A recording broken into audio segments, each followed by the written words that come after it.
Yeah. I think that, we thought your best chance was on the feet. I mean, did you feel that you were going to completely outmatch her on the feet?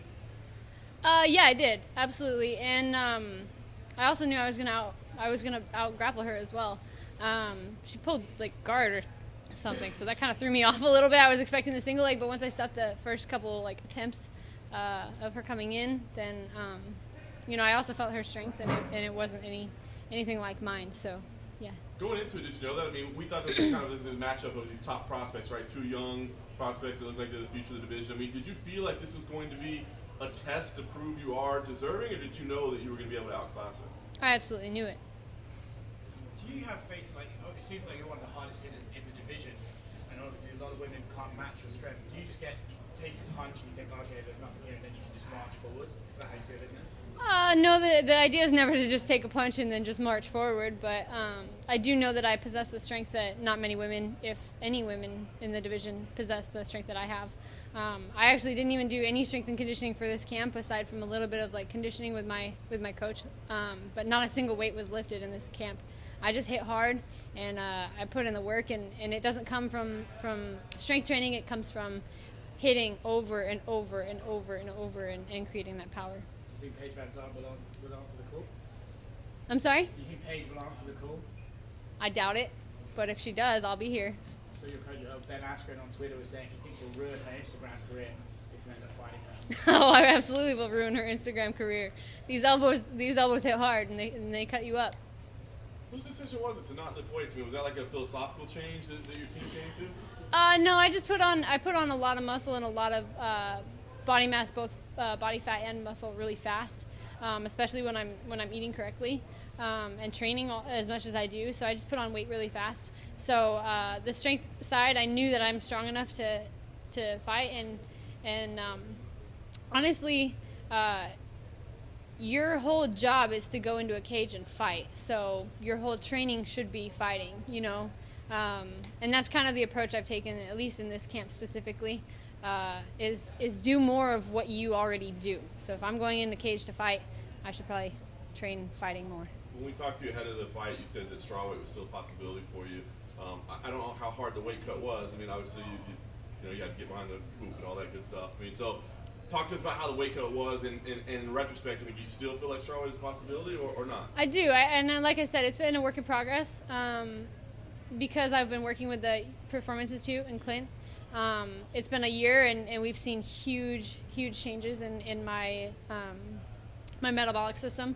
And so I truly believe that that's a possibility for me. It's just a process. It's not an overnight kind of thing. So I made weight, and I felt amazing. I didn't have a hard weight cut. I maybe did like 3 baths and 3 or 4 maybe, I think. But either way, I made weight. I felt great. And it'll just take effort. It's discipline, and I'll make it. You feel like this was a statement win tonight. Putting away Gillian in the first round, very impressive.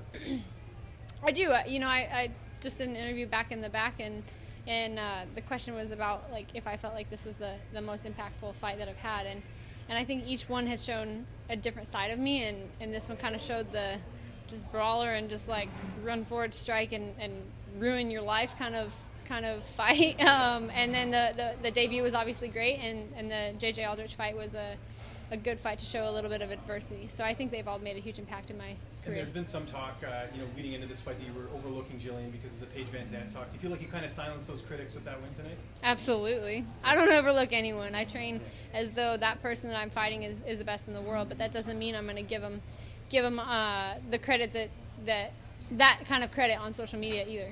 So, yeah. Working a full camp at Rufus Sport, did you feel the difference in the cage tonight, just with some of the stuff you learned over this camp? Absolutely. I feel like I came out and I was prepared. In the back I was saying, I didn't feel as nervous as I did the last one, and that's only going to come with time. I'm going to get more and more confident in my abilities, but I just felt ready. I felt like there was nothing that she was going to come at me with that I wasn't already ready for. Training with Duke and Kush and Gerald and Ben, all of them have shown me different things and different scenarios, and I never watched any film for this fight.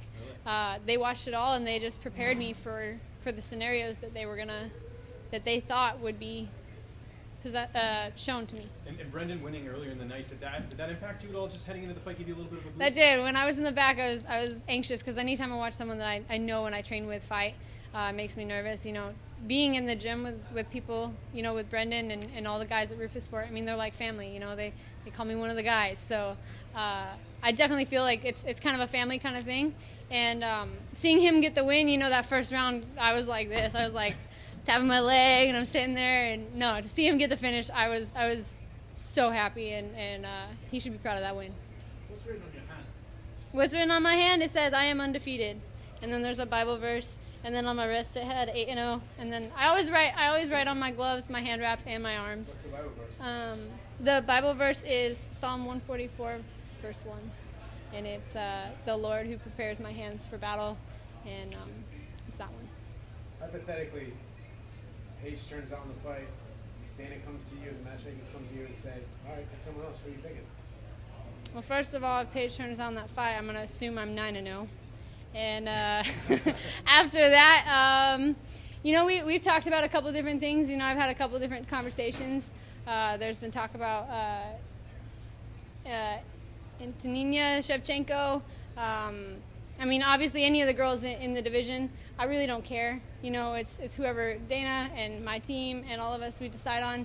But we've talked about a couple of different names, but we'll see.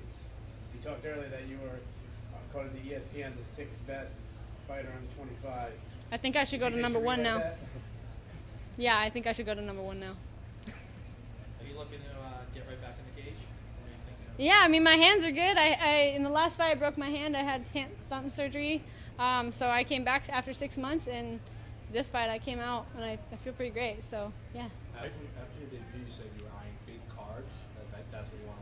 What's a card coming up that you had your eyes on? I had my eyes on this one. So I haven't looked at it yet. Like I said, we'll go and talk. But I think I make the card big now, so I think we're good. How are you celebrating tonight? Obviously with the family, I know that's a big part of it, but any plans for tonight? You know, I have a lot of family, a lot of sponsors. I have a lot of family that came out. Most of my family's from New York, and so they made the drive down. I have a ton of sponsors. You know, I'm sponsored by Ford Long MacArthur. They came up from Kansas. Toyo Tires. I have a lot of people behind me who are here and who want to celebrate with me, so I'll probably go hang out with them. You're undefeated.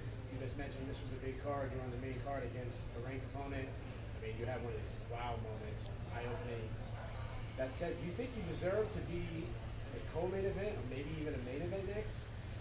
I believe I belong at the top. Yeah, absolutely. I'm someone that people want to watch fight, and I'm an exciting fighter.